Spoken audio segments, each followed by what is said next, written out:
Dr. Michael Greger, Hello. a pleasure to have you here today. Here's your new book, How Not to Die, 7 weeks on the New York Times bestseller list.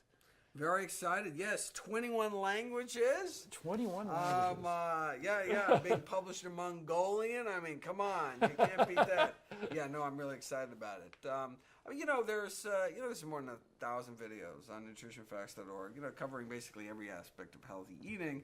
But I really wanted to, and I do these, annual year in review, kind of science in 12-month chunks, but I wanted to really compile all the most compelling evidence into one place.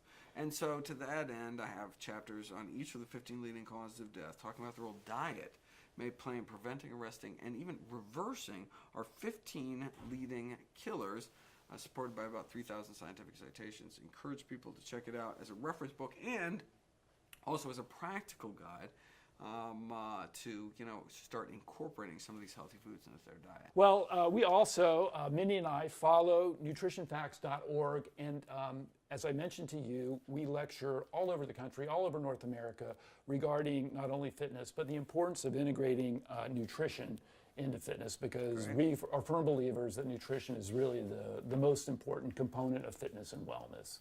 And I reference your website all the time, nutritionfacts.org, and it's a great place to get information. And we love those newsletters. As soon as they come out, we read them in bed. Great. So we're big fans of yours. So could you tell us a little bit about just the beginning of nutritionfacts.org and maybe how you... Oh, yeah, sure. So, well, it all really goes back to my grandmother, actually. I was just a kid when my grandma was diagnosed with end-stage heart disease and sent home to die. She already had so many bypass operations, she basically run out of plumbing at some point. Confined to a wheelchair, crushing chest pain, nothing more they could do. Her life was over, age 65. And she heard about this guy, Nathan Pritikin, on 60 Minutes. This guy opened this clinic, claimed to reverse heart disease, and somehow she made the cross-country trek. Became one of his early success stories. In fact, they talk about her in Pritikin's biography. Talks about Frances Greger, driving a wheelchair, crushing chest pain. Couldn't stand without great pain in her chest and legs. Within 3 weeks, though, she was walking 10 miles a day. Went on to live another 31 years on this planet till age 96 to enjoy her 6 grandkids, including me. And it's all thanks to a healthy diet. And so that's what led me to be going to medicine. That's what led me to practice the type of medicine I practiced, a lifestyle medicine. But when I got to medical school, I was shocked at this whole body of evidence about reversing disease with diet wasn't there. I mean, I said, well, wait a second. If effectively the cure to our number one killer, heart disease, could be lost down some rabbit hole and ignored, what else might there be in the medical literature that could help my patients, but just didn't have a corporate budget driving its promotion? Well, I made it my life's mission to find out. That's why I started nutritionfacts.org, and that's why I wrote the new book, How Not to Die. That's great. That's a great story. I love that. What's one of the craziest questions you get when you go, because you go from lecture to lecture to lecture, and I know you get probably a lot of redundant questions. Yeah, I do. Crazy questions. Well, it's funny.